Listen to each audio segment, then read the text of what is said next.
Okay, so for context, I'm a 28-year-old blonde woman and I look around 18 to 22, I'm told. I recently went back to college for human resources, so I was on the train at 1 p.m. on a Monday to get to a 3 p.m. class. The train comes from outside the city and it's super dead during the day when it's not rush hour. So I got on the train and I walked upstairs, but decided to go to the middle area. There's a middle area next to a bathroom because someone was humming and I thought it was annoying. The washroom door was closed the whole time. I didn't think anyone was in there. I was alone in the middle area with no one around me. I'm sitting with my jacket off, drinking a tea out of a bunny mug with my backpack across from me. Completely comfortable because the GO train is a typically calm ride. When a man pops out of the bathroom after 5 minutes of me sitting there, I would say he's around 22 years old and he had a white lined scar in the shape of a heart and a 3D cube on his face. He puts his hands on my backpack. At first I assume he's going to try to mug me and I think I'm going to punch him in the throat and run because this is my first attempt at mugging. But my body froze because his first words were, "I'm going to kill my father tonight and I'm going to make you help me." He doesn't want my debit card, he just wants to hurt me. I currently work in mental health and I'm used to working with people with homicidal thoughts. I really don't scare easily when someone says their voices say to kill me because I feel like I have all the resources I need and rapport with my people. But I don't know this man, and immediately I know these aren't just thoughts or a case of being lonely and talking to random strangers. He's not seeking help from me. I knew I needed to leave, but his leg was blocking me in and my voice is shaking. I say, "It sounds like you're going through a lot right now, and I'm sorry to hear you're upset with your dad. Would you like to tell me about it?" And then I grab my backpack. I know I looked terrified because I just know this isn't good. He says, "No, you're not, because women like you sleep with my dad, bitch." He gets closer and corners me into the seat. He then says he's going to make me help him kill his dad with a knife tonight because he's tired of pretty women like me always ignoring him but having sex with his dad. At this point I was feeling terrified and I realized that we are 2 feet away from a washroom. And I was scared he was going to try to make me go in there and my body is just frozen. His face gets closer to mine and I scream at the top of my lungs. "Help, help, help me." And honestly, I didn't even recognize my voice. I sounded terrified. But then, 4 random train people came running.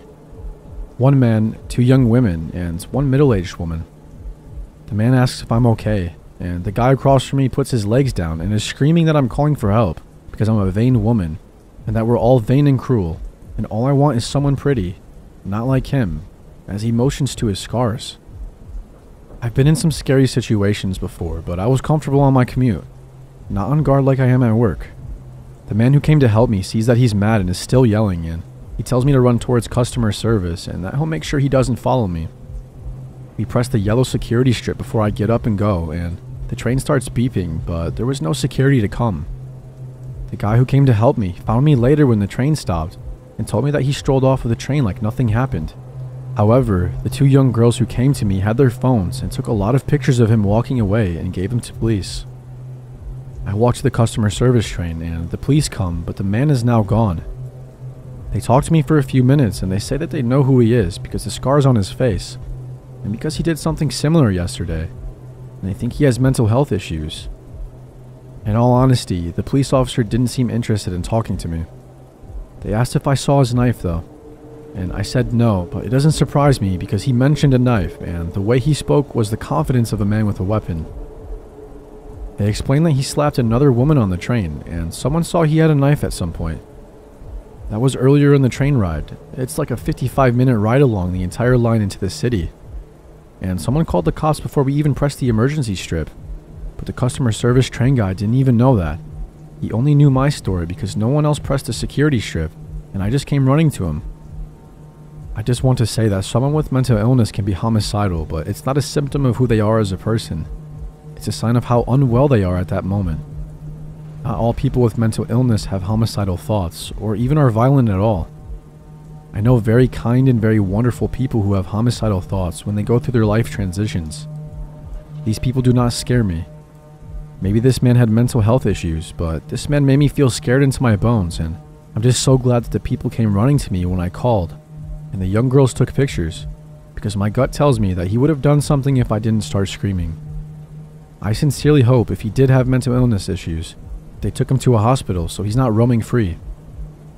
The worst part is, I saw a young lady, maybe like 18 to 20, crying at the train station the next day, and I overheard her saying that she cried and hid in the washroom the entire train ride to this station because a man scared her when she got on the train and had to call her parents to pick her up. I have no clue if it was the same guy, but I felt like it was possible, and it bothers me that he's bothering women, but especially young girls who might be too scared to scream. It's been a few months, and the police have never contacted me on if they caught him. He never actually touched me or anything, so I guess it wasn't serious enough. But it made me permanently anxious on my commute. I never sit alone or take my jacket off anymore. I'm never really comfortable on the train.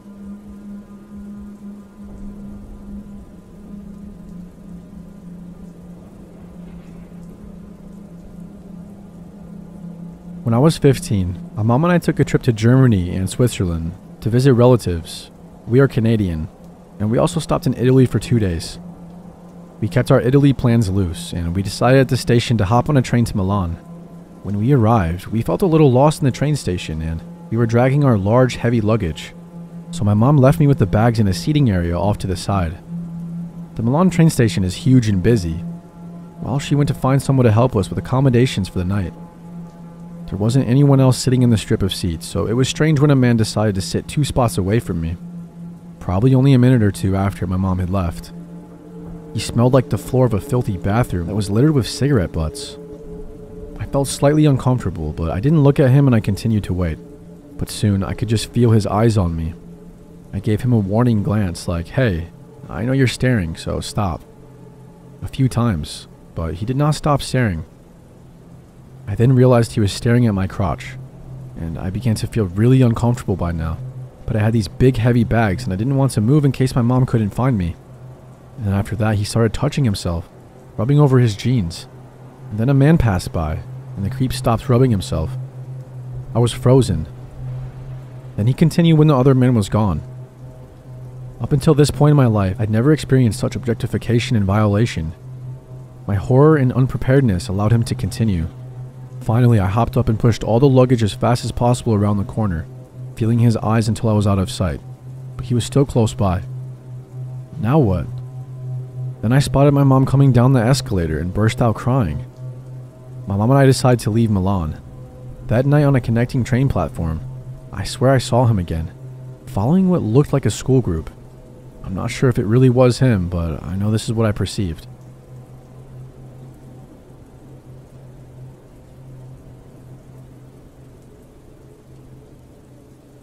I am a female, age 20 and attending a university in the city, about 45 minutes away from my suburban town, and I commute back and forth by train. Also, been happily taken for 5 years now. Back in February, I was doing as I always did for 3 days a week. Around 2:30 in the afternoon, waiting at the station for the train. I walked up to the platform, out of breath from climbing 50 steps to get up there, and I stood over by one of those freestanding platform advertisements, and I leaned up against it to rest. There was some larger guy, looking not too much older than myself, wearing a long black trench coat and dark pants standing nearby, but I didn't take much note. But suddenly, he smashes his hand and arm against the billboard, as if he fell into it. I glanced over at him and he immediately said sorry in a surprisingly light, creepy-ish sounding voice for a guy his size. He was roughly 220 pounds, maybe 5'7". Something seemed peculiar about that action that he just did on that advertisement thing. It almost looked like he intentionally banged into the billboard to get my attention. It looked pretty stupid out of my peripheral vision, and it didn't sit right with me. That led us into chatting while waiting for the train. Bear in mind that this entire interaction happened in only a span of 5 minutes, because I like to make sure I walk myself to the train with only little time to spare. That way I'm not just hanging around at the station after school. The area doesn't have the best reputation for safety and crime. Anyway, so this guy bothered me right off the bat, but I couldn't quite put a finger on what about him that I didn't like just yet. I like to give people a chance before I form solid opinions on them though. I figured maybe I'll make a friend at the train, so I'm not always by myself. So the train arrives shortly after, and I get on with him, following closely behind me. Not anything abnormal when the train arrives. Everyone piles on top of each other to board the train. There weren't any empty seats for the both of us, so I sat next to someone else. He sat behind me with someone else as well. But I kept my head down on my phone and I played some games and listened to music like I normally do. And I was content. I didn't want to be bothered with keeping myself spun around in my seat the whole time to talk to him. Even when the train emptied out, we were the last stop. I kept sitting where he was. When we arrived, I got up and pulled out my headphones and he says, "Candy Crush?" So I happily nod and I tell him that I'm addicted to playing it. Just normal chatter, but a bit unnerving that he was peering over the seats to look at what I was doing. But maybe not too abnormal though, I guess. So we get off the train and walk back to wherever each of us parked. We're chatting and he says, "So, I see you go to school on Mondays, Wednesdays, and Fridays. I always see you at the station in the morning and afternoon." I thought that was pretty weird. Never once during our interaction so far have I told him that I went to school on those specific days. Hell, I didn't even tell him that I went to school. But some people at that station don't necessarily attend my school, even though the station is right by campus. So I said, "Yeah, I do." Still pretty lighthearted, because I figured, well, it can't be that hard to figure out that I'm a student with my backpack and casual clothes and all. Also, I wasn't as creeped out by him knowing the days I went to school, until I thought back on it later. When we got to a row of cars in the parking lot, I said something like, "Well, here's where I parked. It was nice meeting you." And then he replies, "Wait, I parked there too." So we walked together, and now it was a bit awkward since I expected to part ways. And then I get to my car, and he gets to his. His car is literally right next to mine. What are the chances? It's a rather large parking lot for a train station as well. He was in an old red Monte Carlo and he bragged about it to me. I acted impressed when I really didn't care much for the car. Now, I gave him a goodbye and he gave me a look like he expected a hug, even though we had just met. But I just stuck out my hand and shook his and then went on my way. So the next day comes, and this time I managed to grab a seat with him on the train, coming home from school. We conversed and the entire conversation felt forced. I wasn't enjoying anything he was saying, but I forced myself to agree anyway. He talked about how he's always the life of the party when he plays blues on the guitar, and how he works at McDonald's. Not sure if that's anything to brag about, but he did anyway. Also, he was definitely trying to impress me throughout the conversation. The eye contact was odd too. I would glance away quickly and he'd just keep on staring at me. Who knows what he was thinking? I wasn't happy at all with how I felt after that conversation. I can't be friends with someone if I didn't enjoy talking to them. So I got up and walked off the train with him. Yet again, we walked back to our cars, parked right next to each other. By now, I was extremely weirded out. Is this guy really watching me? Because I sure felt that way. This time though, before parting, he asked me for my number.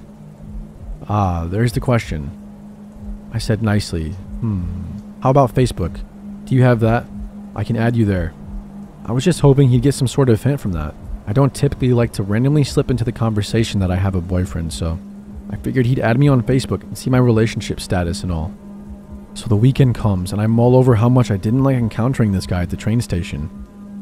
I asked friends for advice and told them everything, and they said to drop him. Well, of course, I plan to avoid him, also while keeping my guard up and seeing what he does. Monday comes and I'm back where I was, walking up to the platform. No sign of him this time. I walked further down on the platform and tucked myself into a space between two freestanding station billboards, and I kept my head down. Moments later, I'm tapped on the shoulder, and it's him. I give him a simple nod and board the train. I knew he was right behind me. Luckily on the train, we got split between the conductor, but then I got a message on my phone from Facebook Messenger app. It said, "Sorry, got caught up with the conductor." I replied, "No problem, I just wanted to listen to music by myself today anyway." And we left it at that. When I got to my stop, I'm pretty nervous at this point to make that 2-minute walk back to my car. I call up my boyfriend just to make myself look busy as I got off, and to have him on the line in case of something. I'm walking to my car now, being pretty sneaky about how I walk to it, weaving in and out of rows of cars. Then out of my peripheral, I see him, following me. Even though I was taking the most inconvenient paths possible, he was directly on my tail, and it was pretty clear that I was using a phone. My voice got a little bit more distant and my boyfriend asked what was wrong. Finally, he catches up to me and we cross paths, so I randomly decide to say, "Babe." mid-conversation to my boyfriend on the phone, hoping this guy would hear and back off, like, okay, she's probably talking to her boyfriend, I'll leave her be. Nope, he's still following me. Finally, I speed walked to my car, and this time he was parked in a different spot, in a different row from me. Got in my car and I drove home. I'm not particularly a paranoid person, and this was the first time someone actually creeped me out, to the point of having to put real thoughts into ways to avoid this guy. After the phone incident, I continued to avoid him for another 2 weeks. Finally, while trying to remain once again inconspicuous at the station, I see a shadow next to me, but I keep my eyes on my phone. Then he bends down and waves his large hand up at me to get my attention. I looked up and he asked me where I've been, and that it's been 2 weeks, as if he was keeping track. And then I told him, you know, I realized I prefer to be by myself at the station, just listening to music and all. I'm sorry. He gave the most ridiculous scowl I've ever seen on a human and gave a quick, okay, and walked off. So I guess I was home free. Problem solved. Or so I thought. When I arrived back at the parking lot, I went to my car. Without hardly a worry now. I didn't rush as much this time. I pulled out of the parking lot and I made my way home. But when I was about 5 minutes away from my house, I see an old red car speeding in the opposite direction.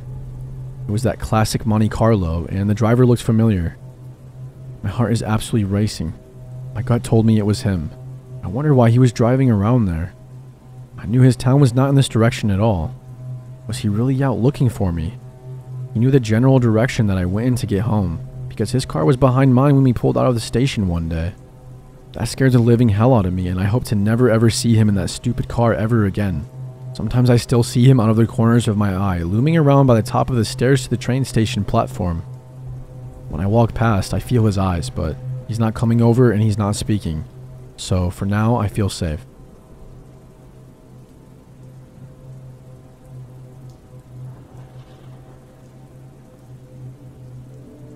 This happened to me 2 to 3 years ago. I was around 23 at the time. I am a female and I live in Romania. One night I was coming home from class.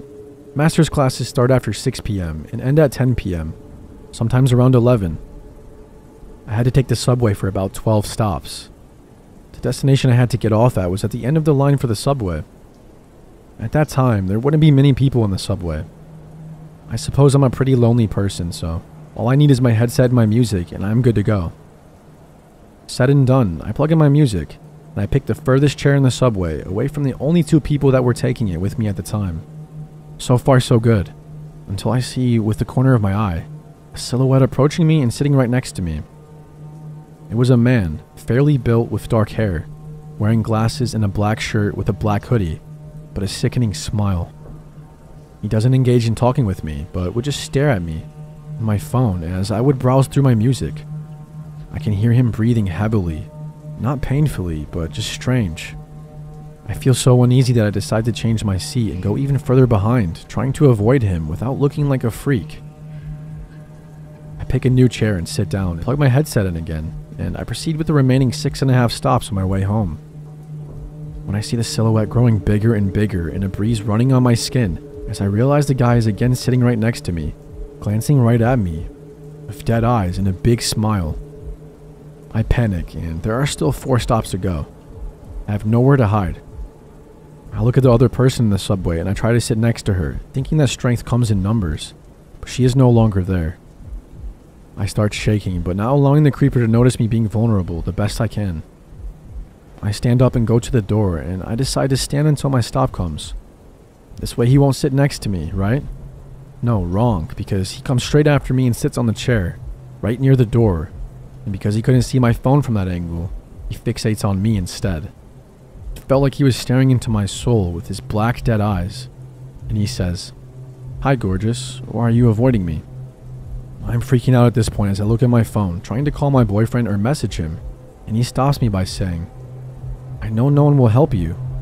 You would have sent an SOS message by now. I know that you didn't." At that moment I realize I am cornered.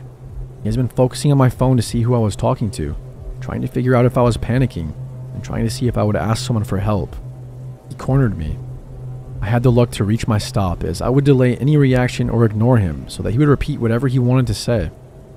I drop off and run for the exit, not looking back once. I get out and I don't see him anymore. At this moment, I put my phone in my purse and I realize I had pepper spray with me all along. My heartbeat comes back to normal as I know at least I have something to defend myself with, but still a long way to get home, and who knows if he's alone or not. I walk rather fast for maybe 5 minutes from the metro and I feel a hand grabbing my wrist, hard and pulling me back. Then another hand covering my mouth, disabling me from screaming my lungs out. It was him. Same black hoodie, dark hair, and dead-eyed stalker. He was furious and said, "Running from me? How dare you run away from me? You should be honored I even gave you attention. Now I am fairly built for a woman, 80 kilograms and 1.75 meters tall. So I guess he thought that maybe men don't find me beautiful or something. That I should feel blessed that a creep like him stalks me and tries to hurt me. Now, my phone is in my bag. I can't call the police. I can't reach for the pepper spray. I panic and I can't punch him in the crotch. I can't scratch him as I don't have long nails and his hand is still on my mouth. What do? I did the most desperate and disgusting thing I could think of just to save my life. I played along.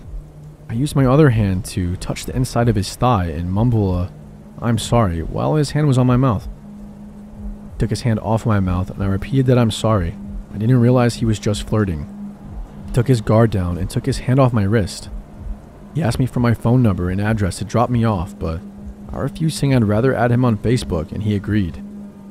I told him I was going to reach for my phone, but instead picked a pepper spray and got him sprayed all over his face. I also made sure I'd cover both of his eyes, nose, mouth, and even his ears. He instantly got all red, suffocating from the pepper spray and swelling. I called the police and told them what happened and what I did. They asked me if he is immobilized, and I said yes, as the effect wears off in 45 minutes. The police arrived there like 5 minutes later to see me shaking like a leaf and a man on the ground, swollen like a pumpkin, throwing up and swearing at me between gasps of breath. He was arrested, and the police told me they had been looking for him for like the past week as they discovered the body of a 24-year-old woman in his apartment. She was a fairly built lady, pretty tall, with red hair. I also have red hair. And the woman was his girlfriend. I do not know what he wanted to do with me, and I can understand why he targeted me due to the similarities. But please, stranger in the subway stalking women at midnight and trying to befriend them, or even worse, murder them. I hope to God that I never have to meet you again.